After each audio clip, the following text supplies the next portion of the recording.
Indian media में बहुत highlight किया जा रहा है कि इंडिया डेवलपमेंट प्रोजेक्ट्स दोबारा शुरू करने जा रहा है। सबसे खतरनाक एक और बड़ी अहम खबर है, वो ये है कि भारत की तरफ से helpless Afghans or air bombing campaigns in this holy month of Ramadan.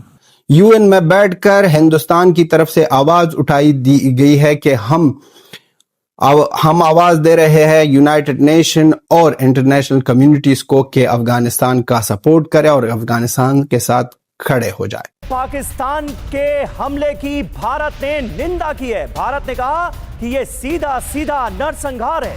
जी हाँ दोस्तों, एक बार फिर हिंदुस्तान को हम थैंक यू कहना चाहते हैं, बार बार कहना चाहते हैं, क्योंकि हिंदुस्तान एक इकलौती देश है अब के टाइम में जो अफगानिस्तान के साथ खड़ी है। अब आप ये इमेजिन कर लें कि इतना बजट तो छोटे पाकिस्तान जैसे छोटे मुल्क जो हैं उनके लिए कितना बड़ा चैलेंज है। लोगों की जानें गई हैं। बहरहाल ये सब कुछ नहीं होना चाहिए था। एक वो मुल्क जिससे हम बड़ी दोस्ती यारी दिखा रहे थे, जिनकी हम कह रहे थे हमने गवर्नमेंट बनाई है, ये तो हमारे भाई हैं और ऐसा वैसा क्या कुछ हम चूरन बेचा करते थे। इसमें 400 अफराद बीच में जा बहक हुए हैं, जबकि कई सौ अफराद जख्मी हुए हैं। ये हमला उम्मीद नामी ड्रग रिहेबिलिटेशन सेंटर पर हुआ, जो कि काबल के पुलचरखी एरिया में वाक़ है। का इलाज चल रहा था, तो वहां पे वो कह रहे हैं कि ये अटैक हुआ है और काफी सारी कंफर्मेशन भी यही आ रही है कि ये अटैक उधर ही हुआ है। ये कोई हॉस्पिटल था जो कि जिसमें जो मनशियात से आदि अफराद हैं उनकी रिहेबिलिटेशन का सिलसिला शुरू किया जाता है। International media, specially British media में आपको ज्यादा नजर आ रही हैं। लेकिन यूएन में इंडिया ने इस इंसिडेंट का जिक्र करते हुए पाकिस्तान की हरकत को ब्रूटल और एंटी ह्यूमन कहा। पाकिस्तानियों को भी पीटा है, मरोड़ा है और चपेड़े मार मार कर उसकी औकात याद दिलाई है। मगर गेम शुरू हो गई है।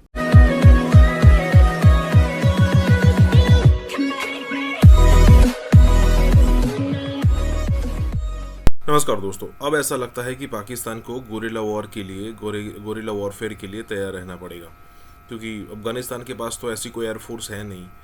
तो उनके पास एक ही टेक्निक है कि वो एक तो आपको बॉर्डर पर मारेंगे, दूसरा तालिबानों के कई सारे स्लीपर सेल जो है वो पाकिस्तान में मौजूद है और उनसे अब तबाही मचाई जाएगी, क्योंकि पाकिस्तान ने कुछ ऐसा कर दिया है अफगानिस्तान के अंदर। हालांकि पाकिस्तान का कहना ये है कि यहाँ पर हथियारों का डेपो था जिसको हमने बर्बाद किया है, लेकिन वहाँ पर हॉस्पिटल थी और कहा जा रहा है कि तकरीबन 400 लोग यहाँ पर मारे गए हैं, मतलब सिविलियन जिनका कोई कसूर नहीं था।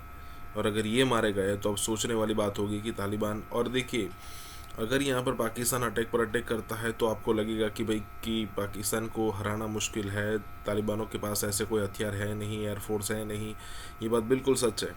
लेकिन जैसे ही कब तक पाकिस्तान ये कब तक करता रहेगा, ठीक है, जब ये शांत होगा तब तालिबान अपना तांडव शुरू करेंगे और फिर बताएंगे।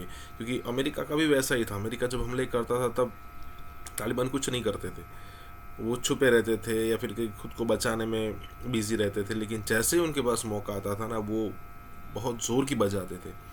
और यहाँ पर भी यही बात है। इसी के साथ ये वीडियो शुरू करते हैं। और हाँ दोस्तों, सुपर थैंक्स के जरिए हमारी मदद करना ना भूले। दोस्त और पड़ोसी का पहचान मुश्किल वक्त में होता है, और हिंदुस्तान एक ऐसा दोस्त, भाई और पड़ोसी है जिसने हमेशा दिखाया है कि वो अफगानिस्तान के लोगों और अफगानिस्तान गवर्नमेंट के साथ खड़ा है। हमेशा अफगानिस्तान के लिए अच्छा सोचा है हिंदुस्तान भाई ने।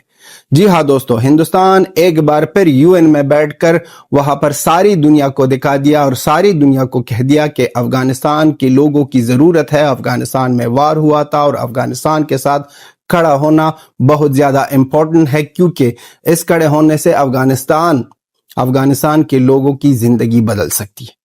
जी हाँ दोस्तों, एक बार फिर हिंदुस्तान को हम थैंक यू कहना चाहते हैं, बार बार कहना चाहते हैं, क्योंकि हिंदुस्तान एक इकलौती देश है अब के टाइम में जो अफगानिस्तान के साथ खड़ी है, जो अफगानिस्तान के बारे में अच्छा सोचता है, जो अफगानिस्तान को सपोर्ट करता है बड़े बड़े इंटरनेशनल प्लेटफॉर्म पर।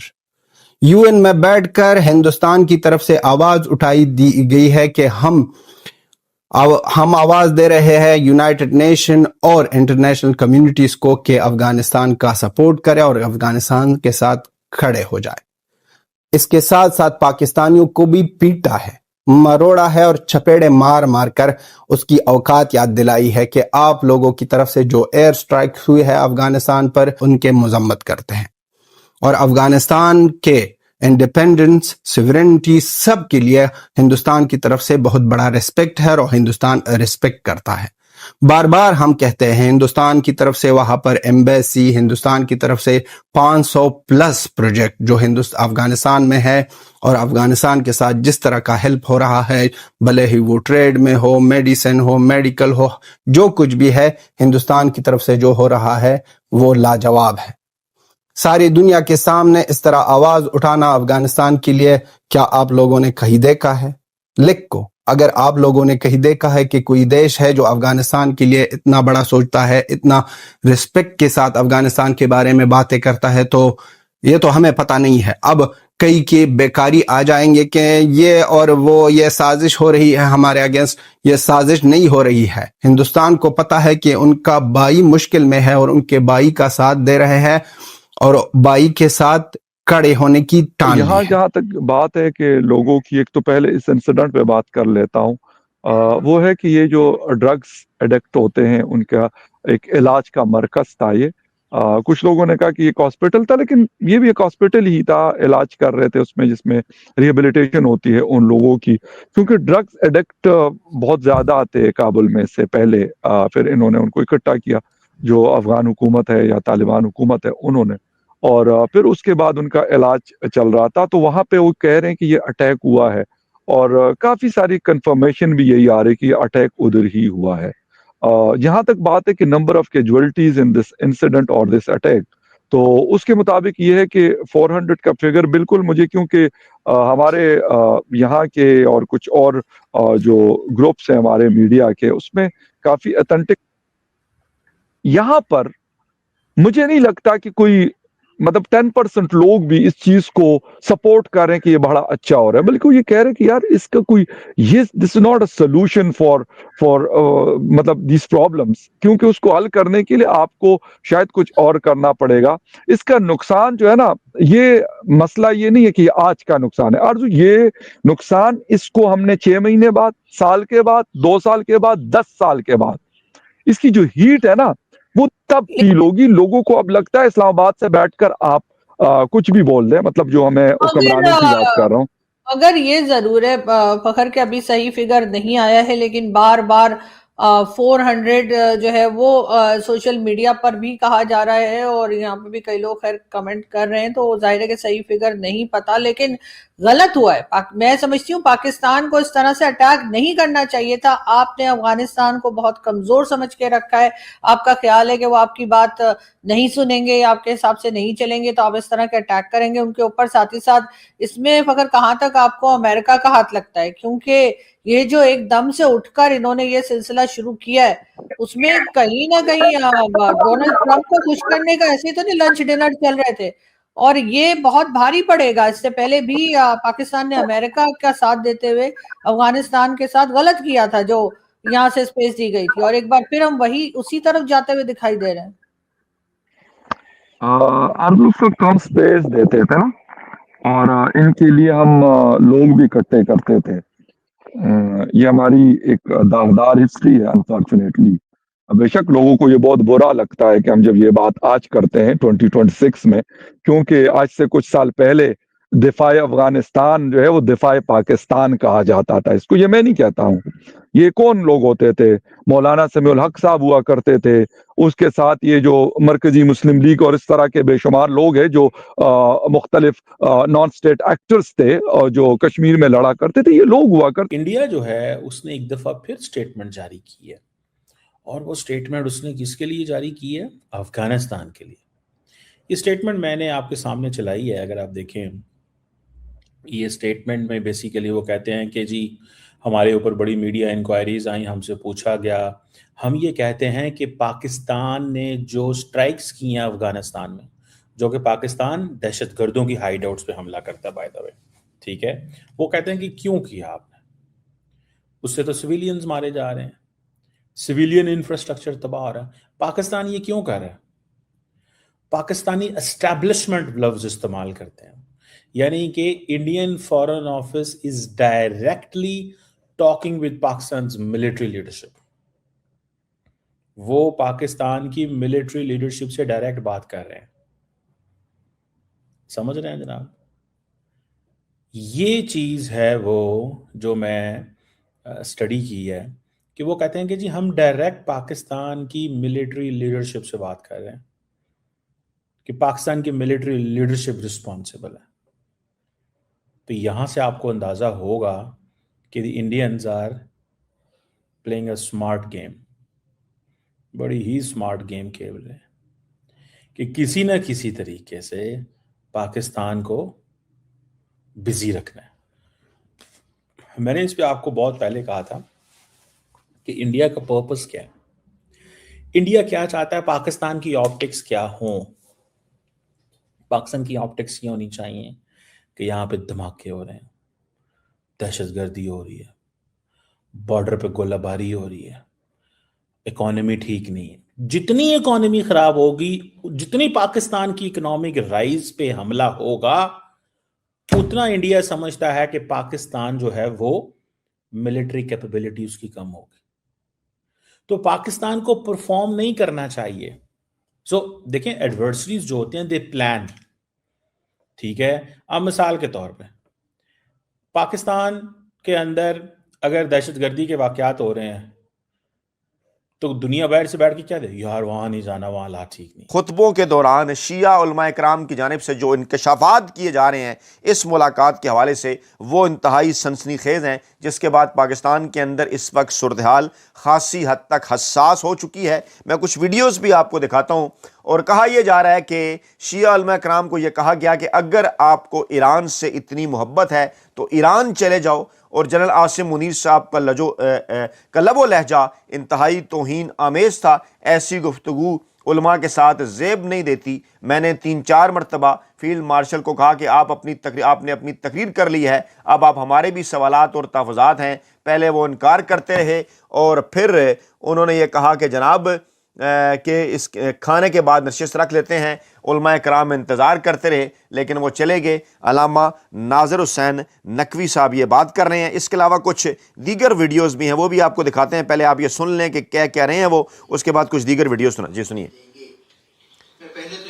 जी बिल्कुल, मैं आपके सामने रखना चाहता हूँ जनाब मौलाना हुसैन अब्बास गर्देजी साहब क्या फरमा रहे हैं, सुनिए। वो ब्रीफिंग देंगे, उसके बाद शुरका को भी मौका देंगे कि वो भी कोई बातचीत करें, लेकिन वो 1 घंटे तक साहब तकरीर करते रहे और मौका नहीं दिया। उनकी अफ्तार का टाइम भी गुजर गया और कहा कि आज मैं इन इशियों के साथ अफ्तार करूं। यानी उस दिन बताया कि 5:28 पे, अब 6:28 पे अफ्तार था, तो 6:28 तक, बल्कि उससे भी 2 मिनट ऊपर उन्होंने तकरीर की और कोई मौका नहीं। बीच में टोका एक हमारे आलिम ने, उनको टोका, एक दो और ने भी बात करने की कोशिश। तो फिर ये कहा गया कि नहीं, बात उनकी खत्म हो जाए, ये अच्छा नहीं है बीच में टोकना, उसके बाद जो है वो हम बात करेंगे। लेकिन वो अफ्तार हो गया, अफ्तार किया, फिर अफ्तार के बाद नमाज का टाइम हो गया, नमाज पढ़ी, उसने भी हमारे साथ नमाज पढ़ी और फिर खाना का हुआ। तो अब हमारे उलमा ने कहा कि आप हमें टाइम दें, मुंतज़िमीन भी कहा कि ताकि हम भी अपना मौक़िफ़ बयान कर सके। लेकिन वो साहब चले गए कि बकौल किसी के, उन्होंने कहा हमारी तरावी का टाइम हो गया है, तो वो निकल गए। और बाद में उन्होंने प्रेस ब्रीफिंग के लिए, जो मीडिया का वो होता है, उसके लिए उन्होंने एक नशिस्त रखी जिसमें उनके दफ्तर के 1-2 अफराद भी वहां पर मौजूद थे। और उसमें भी चंद उलमा ने बात की और जो उन्होंने अपना मौक़िफ़ पेश किया, जो आपको सोशल मीडिया पे भी उन उलमा की बातें मिली होंगी,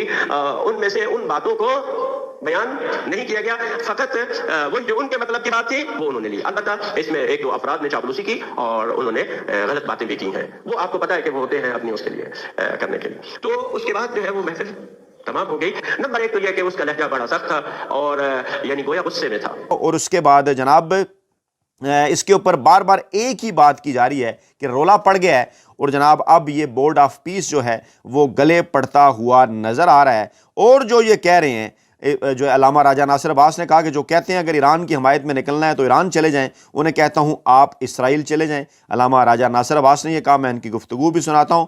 और सैयद जवाद नकवी साहब ने अपने खुतबा जुम्मा में फरमाया कि अगर ईरान के साथ हमदर्दी रखने वालों को मुल्क छोड़ना चाहिए तो फिर मौलाना फजल रहमान, मुफ्ती तकी उस्मानी, हाफिज नईमुर रहमान, मुफ्ती मुनीबुर रहमान, मौलाना तारिक जमील समेत 24 करोड़ अवाम को ईरान जाना पड़ेगा। 18 तारीख को ISI के कर्नल्स के जरिए से इन उलमा कराम से बात की गई, इनको फोन कॉल्स की गई कि जनाब एक इफ्तारी है, इस इफ्तारी के ऊपर आप आ जाए, आर्मी चीफ आपसे मुलाकात करना चाहते हैं। वो यही समझते हैं कि हम पिछले दौर के अंदर हमारे और India is not a friendly country. मजहबी उलमा होता, मदारिस उलमा होता, दा टूल तवा यावल द कातर मावला दनव कि अमेरिका के अटेन सेवा मुसलमान मुल्क अमेरिका था वन कि द काटर माविन न बदल किश द काटर द माविन फतवा सामने आया है। सुप्रीम कोर्ट ऑफ अफगानिस्तान ने फतवा दिया है पाकिस्तानी के फौज के खिलाफ। जहाद फर्ज है और सबको उठना पड़ेगा और जहाद करना पड़ेगा अगेंस्ट पाकिस्तानी मिलिट्री रिजीम। हमको चाहिए सिर्फ आसिम मुनीर और उनके ना लाश। तो ये कहना कि हम एटमी कुव्वत हैं इसलिए हम, क्योंकि अफगानों के पास एयर डिफेंस नहीं है तो हम जितना चाहेंगे मार लेंगे, उनको कोई फर्क नहीं पड़ेगा। ये जंगें ऐसे नहीं लड़ी जाती। इसके बाद एक गुरिल्ला वॉरफेयर स्टार्ट होगी जब आप ओवर एंड डन विद हो जाएंगे अपने सारे कारनामों से। और डोनाल्ड ट्रंप से पहली बार इन्होंने मोटे पैसे पकड़ लिए और पैसे पकड़ने के बाद ये ड्रामा अंदर करवा रहे हैं। घुसकर फौजी हमजा कैंप को उड़ाया है। कहां घुसकर? इस्लामाबाद में घुसकर। करना चाहिए अफगानिस्तान के साथ कि तेरे पे अटैक होगा तो हम अपना मानेंगे। उसके बाद देखता हूँ किस माँ के लाल की जरूरत है कि काबुल में जहाज लेके जाए, उसको लैंड ना करने दें वापस हम। अब खबर निकलकर सामने आई है कि बांग्लादेश इस हद तक मजबूर हो चुका है कि इंडिया के ही बॉर्डर पर बांग्लादेश के स्मगलर जो हैं वो इलीगल तरीके से सोना बेचकर अपने मुल्क में खाने पीने की चीजें ले जाने पर मजबूर हो चुके हैं। ये जो ड्रोन टेक्नोलॉजी है ये इजराइल से भारत को मुंतकिल हुई और भारत ने पाकिस्तान के खिलाफ भी इसको इस्तेमाल किया था। 20 साल में जो अमेरिका के साथ डबल गेम करके कोलिशन सपोर्ट फंड के नाम पे $60 बिलियन भी खा लिया, अन्य वह पैसा खाया अपने। नापाक लोग हैं ये, हरामी लोग, कि ये आते हैं और मीडिया में बैठकर कहते हैं कि 400 तो नहीं मरे हैं, 400 तो नहीं मरे हैं, अभी कह दो कि 100 मरे हैं। जो यहाँ पे पंजाब के अंदर बैठे हुए हैं उनको इस्तेमाल किया जा रहा है अफगानिस्तान के खिलाफ जंग खड़े करने के लिए। के बाद जहाज जारी होगा तो पाकिस्तान का एक आर्मी भी नहीं बचेगा।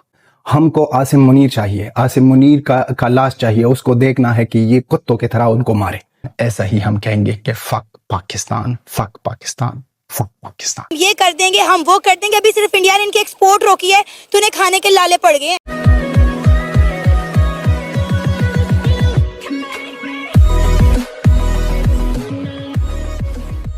नमस्कार दोस्तों, अब जिस हिसाब से पाकिस्तान की सुपीरियरिटी है अफगानिस्तान के खिलाफ, खास करके एयरफोर्स को लेकर, तो उससे क्या है कि अफगानिस्तान या फिर कहे कि तालिबान जो है ना वो थोड़े से पीछे रह जाते हैं। और इंडिया अगर मदद करना चाहे भी तो इतनी बड़ी एयरफोर्स अचानक से उनको प्रोवाइड नहीं कर सकता, बहुत खर्चा होता है उसमें। लेकिन जब ये शांत होगा ना, ये तालिबान भूलेंगे नहीं और ये मुनीर को कुत्तों की तरह घसीट कर मारेंगे। किसी दिन न्यूज़ आ सकती है, कुछ दिनों बाद, कुछ महीनों बाद या फिर 1 साल के बाद न्यूज़ आ सकती है कि आसिम मुनीर जहाँ से कुछ जा रहा था और उसके बाद वहाँ पर आत्मघाती हमला हो गया और मुनीर के चीथड़े उड़ गए, कुत्तों की तरह मारा गया।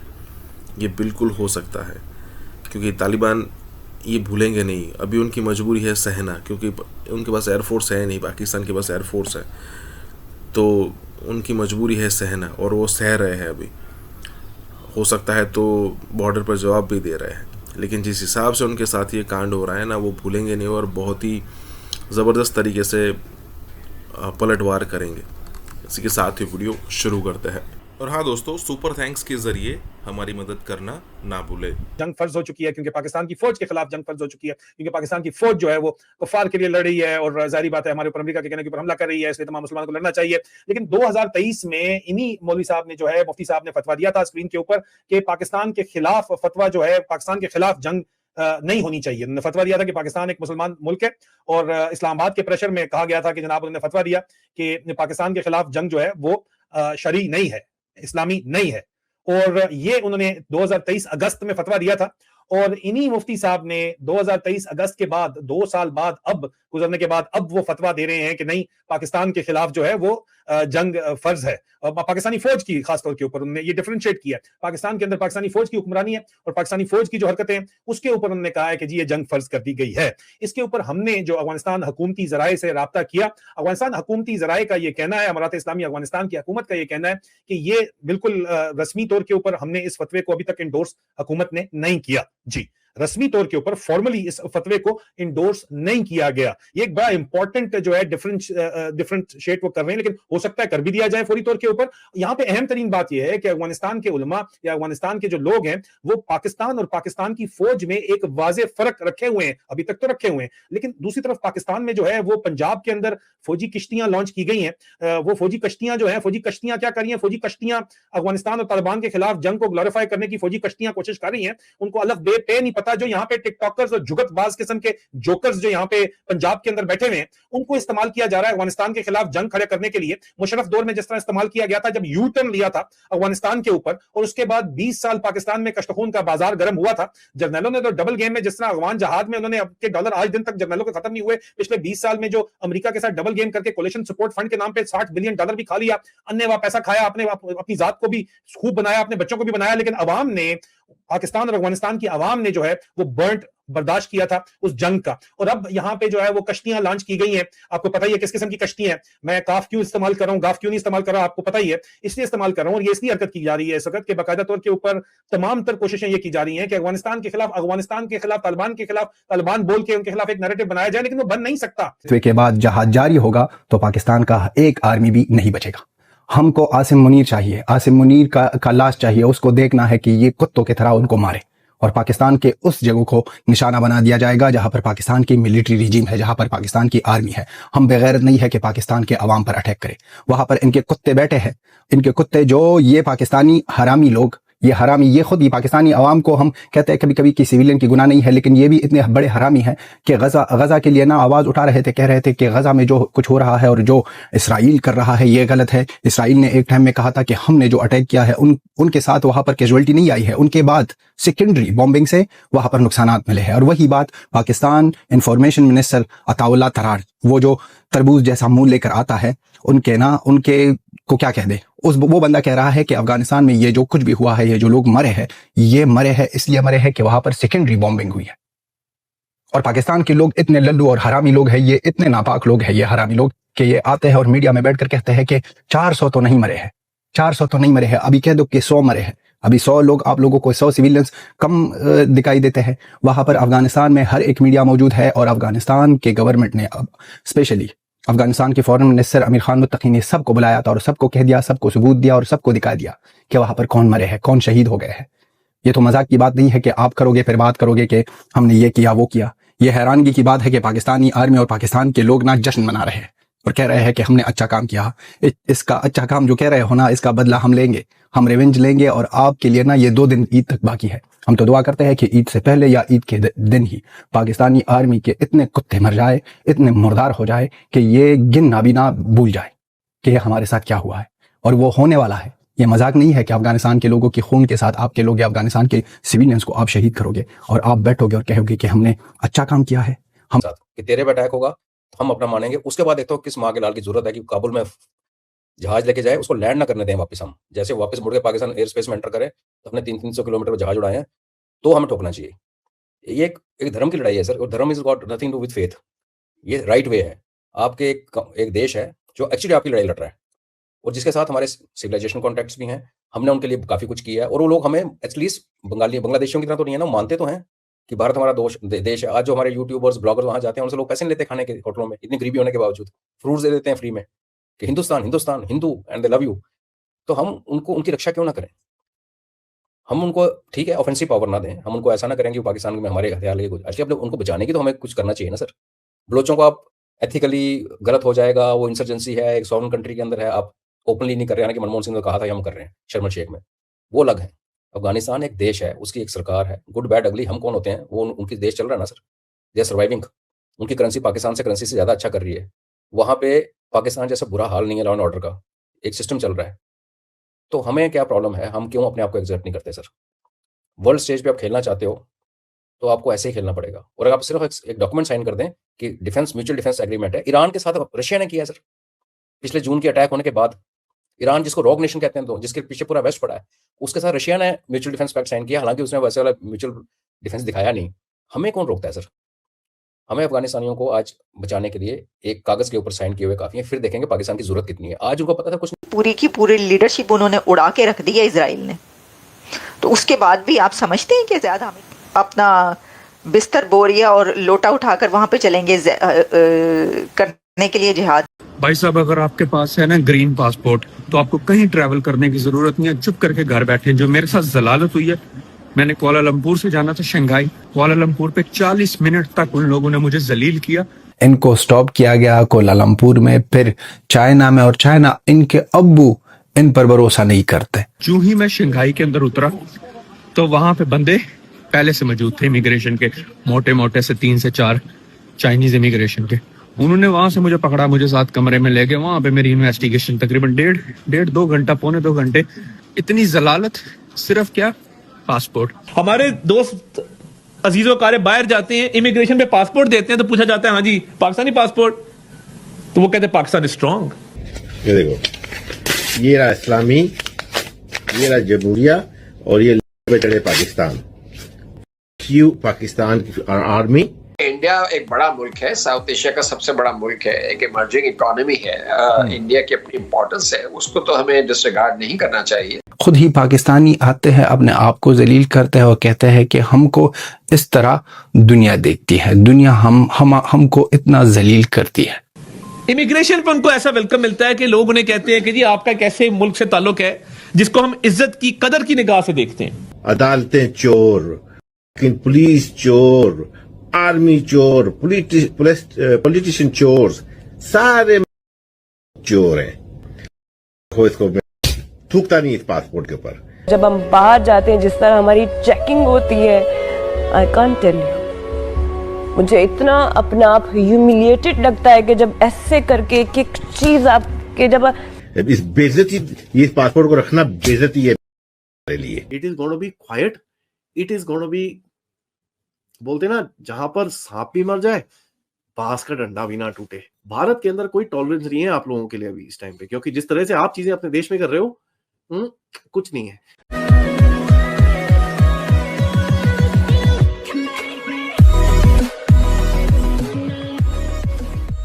नमस्कार दोस्तों, एक पाकिस्तानी कोलालमपुर से जा रहा था चाइना, और कोलालमपुर हम सबको पता है एक मुस्लिम कंट्री का कैपिटल है, और अगर वहाँ पर पाकिस्तानी पासपोर्ट को इतना चेक किया जाता है, और वो छोड़िए उनके सबसे बड़ा जो दोस्त है पाक चाइना, उनका भी यही है, मतलब उनके वहाँ भी उसने चेक करने की वहाँ जहाँ लैंड हुआ सिंगापुर में, वहाँ भी 2-2, 3-3 घंटा इसको बिठा कर रखा गया। तो इससे साफ साफ समझ में आता है कि आखिरकार पाकिस्तान की वैल्यू क्या है दुनिया में।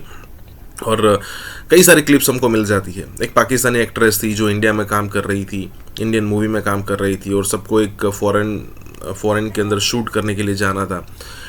तो वहाँ पर जाकर सब आराम से निकल गए, लेकिन उसका पासपोर्ट पाकिस्तानी था, तो उसके बाद उसको वहीं रोक दिया गया और उसकी अलग से इंक्वायरी की गई। मतलब समझने वाली बात यह है कि आखिरकार अगर आपको आपकी रेपुटेशन ठीक करनी है ना, तो आज से काम शुरू करना पड़ेगा, तब जाकर 5 साल, 10 साल, 15 या 20 सालों के अंदर अंदर कुछ दिखेगा आपको। इसी के साथ ही वीडियो शुरू करते हैं। और हाँ दोस्तों, हो सके तो सुपर थैंक्स के जरिए हमें सहायता भी जरूर करें। भाई साहब, अगर आपके पास है ना ग्रीन पासपोर्ट, तो आपको कहीं ट्रैवल करने की जरूरत नहीं है, चुप करके घर बैठे। जो मेरे साथ जलालत हुई है, मैंने कोलालमपुर से जाना था शंघाई, और शंघाई से मैंने ट्रैवल करना था लंदन के लिए। कोलालमपुर पे 40 मिनट तक उन लोगों ने मुझे जलील किया। क्यों? सिर्फ मेरे पासपोर्ट की वजह से। मेरे पास सब चीजें कंप्लेंट है, वीजा है, हर चीज है, सब कुछ देख रहे हैं, मेरी तस्वीरें ले रहे हैं, अपने सीनियर्स को बुला रहे, वो चेक कर रहे हैं। जब 40 मिनट हो गए ना, मेरी फ्लाइट निकलने वाली है, मैंने उन्हें बोला कि भाई मसला क्या है। मुझे थोड़ा सा गुस्सा है, मैंने कहा कोई इशू है तो बताओ ना। अगर आप लोगों ने मुझे नहीं जाने देना, आपको लग रहा है मेरे डॉक्यूमेंट फेक है, तो लगाओ स्टैंप के, बोलो कि भाई फेक डॉक्यूमेंट है या कोई इशू है आपके साथ। फिर मैंने कहा फिर मैं आपको बताऊंगा कि कैसे मेरी फ्लाइट मिस होती है और कैसे आप लोग मुझे रोकते हो। बट फिर भी उन्होंने मुझे जाने दिया। बट उन्होंने क्या किया, मेरे बोर्डिंग पास के ऊपर SSS लगा दिया, मतलब हाई सिक्योरिटी चेक। तो जो ही मैं शंघाई के अंदर उतरा, तो वहां पे बंदे पहले से मौजूद थे इमिग्रेशन के, मोटे मोटे से 3 से 4 चाइनीज इमिग्रेशन के। उन्होंने वहां से मुझे पकड़ा, मुझे साथ कमरे में ले गए। वहां पे मेरी इन्वेस्टिगेशन तकरीबन डेढ़ 2 घंटा, पौने 2 घंटे मेरे से सवाल करते रहे कि भाई तुम क्यों जा रहे हो इंग्लैंड, क्या पर्पज है। मैंने कहा पहले मुझे चाइना तो जाने दो ना, तुम मेरे से पूछो, तुम्हारी चाइनीज इमिग्रेशन है, पूछो कि तुम चाइना क्यों आ रहे हो। That should be your question ना, कि तुम पूछो। बट उनका यही था कि भाई आप इंग्लैंड क्यों जा रहे हो। उन्होंने फिर अपनी सारी इन्वेस्टिगेशन की, मेरे जॉब पे कॉल की, मेरे वीजे, इमिग्रेशन, उन्होंने सारा चेक किया। इतनी जलालत, सिर्फ क्या, पासपोर्ट। यकीन नहीं होता ना कि इतना यंग बंदा ट्रैवल कर रहा है अकेला एक कंट्री से दूसरी कंट्री। बट उनका कसूर भी नहीं है। ये बड़ा हॉट स्पॉट है, ये जो रूट जिससे मैं लेके आ रहा था। लोग फेक डॉक्यूमेंट्स और फेक वीजे और फेक पासपोर्ट फिलीपीन से बनवाते हैं और इस रास्ते से इंग्लैंड आते हैं, या तो फिर फिलीपीन जाते हैं, फिलीपीन से आगे जाते हैं इंडोनेशिया से, ऑस्ट्रेलिया, डंकी लगाकर। उनका कसूर भी नहीं है। बट ये है कि जलालत जो होती है ना पूछिए। दोस्तों, ये वही पाकिस्तानी है जिसके बिना दुनिया अधूरी है, जिसके बिना दुनिया का कोई काम कंप्लीट नहीं हो सकता है, जो कलमे पर बने हुए लोग हैं। इन कलमे पर बने हुए लोगों का हालत क्या है? इनको स्टॉप किया गया कोलालमपुर में, फिर चाइना में, और चाइना इनके अब्बू इन पर भरोसा नहीं करते। इनका अब्बू कहता है कि बंदा आप पाकिस्तानी हो और पाकिस्तानी पासपोर्ट लेकर यहाँ पर आ रहे हो तो हम आपको जलील करेंगे। और 40 मिनट तक ये बंदा वहाँ पर जलालत की जिंदगी में था और जलालत की कहानी थी इस बंदे की। और इनका ये जो इंफॉर्मेशन मिनिस्टर है, ये जो बार बार कहता जा रहा था कि हमारे अजीज जो जाते हैं बाहर मुल्क और पाकिस्तानी पासपोर्ट दिखाते हैं इमिग्रेशन में तो सब कहते हैं वाह पाकिस्तान इज स्ट्रॉन्ग। अब पाकिस्तान स्ट्रॉन्ग का ये हालत है, और वो भी अपने अब्बू के घर। वो अब्बू जो बार बार इनको वो खिलौने देते हैं, वो अब्बू ने इसको कह दिया कि हम आपको करेंगे जलील। और ये जो जाएंगे भी, ये लोग लंदन जा रहा था ना, यहाँ वहाँ पर क्या करने के लिए जा रहे हैं? ग्रूमिंग गैंग के लिए। ग्रूमिंग गैंग को के साथ जोड़ो, वहाँ पर लाहौरी पंजाबी, पाकिस्तानी पंजाबी यही काम करते हैं लंदन में। किसी और काम के लिए तो बंदा जा ही नहीं रहा था। तो इनको रास्ते में स्टॉप करके इनको जलील किया और फिर कह दिया कि आप आगे बढ़ सकते हो। ये पाकिस्तानियों की आज की कहानी नहीं है, हर एक जगह में ये जो कलमे पर बड़े हुए लोग हैं ये स्ट्रॉन्ग है, ये नंबर 1 है। जिस तरह की इनकी क्रिकेट की हालत नंबर 1 है और हम देखते हैं कि किस तरह के नंबर 1 है। ये है इनका पासपोर्ट। अच्छा, इसमें अच्छी बात यही है कि खुद ही पाकिस्तानी इस तरह की वीडियो बनाते हैं और ना ही ये AI है। अब कई पाकिस्तानी ना कह दे कि ये AI से बनी वीडियो है। खुद ही पाकिस्तानी आते हैं, अपने आप को जलील करते हैं और कहते हैं कि हमको इस तरह दुनिया देखती है, दुनिया हमको इतना जलील करती है। इस बंदे को फिर वहाँ कोलालमपुर से जब ये जा रहा था शंघाई, पासपोर्ट में XXX था, S था, क्या लगा दिया कि वहाँ पर अच्छी तरह इनका ना जलालत हो जाए, जलालत कंप्लीट हो जाए, फिर इनको रवाना किया जाए आगे। ग्रीन पासपोर्ट वाला ये ग्रीन कलर, इससे हमें इतना नफरत है कि हम बता ही नहीं सकते हैं। ये ची कलर है, ची आती है, हमें उल्टी आती है जब ये ग्रीन कलर हम देखते हैं।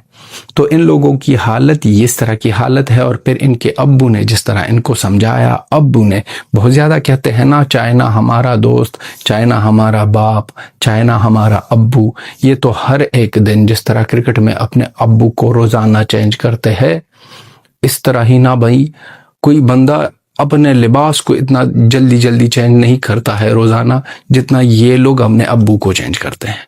हर एक दिन इनका अब्बू चेंज होता है और फिर जलालत की निशानी उसी अब्बू की तरफ से होती है और फिर पाकिस्तानियों की आंखें नीचे। अब कोई जाए ना वो अच्छा जी वाला तराड़ को ना दिखा दे कि अच्छा जी जो आप डायरेक्ट कर रहे थे और जो बातें कर रहे थे कि Pakistan passport strong, Pakistan is strong. आप देखो ये है आपकी पाकिस्तानी की जुबान।